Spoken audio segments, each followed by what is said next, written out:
execute a forward switch step, all you have to do is step your rear foot forward. If you're in a standard fighting stance, step your right foot in front of your left. If you're in a southpaw stance, step your left foot in front of your right. Although it is an extremely simple technique, it can prove invaluable when hunting down a retreating opponent or while in the middle of a striking combination. By switching your stance, you create different angles of attack and force your opponent to adjust to your new positioning.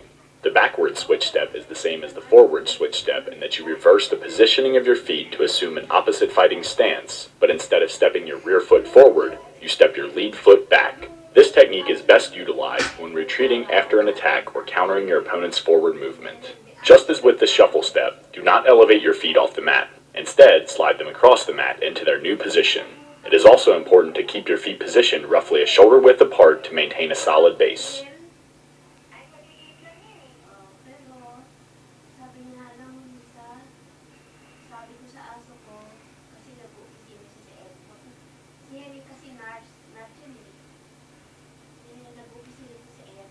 Naghanap siya sa araw, sa gabi ano siya, waiter, waitress.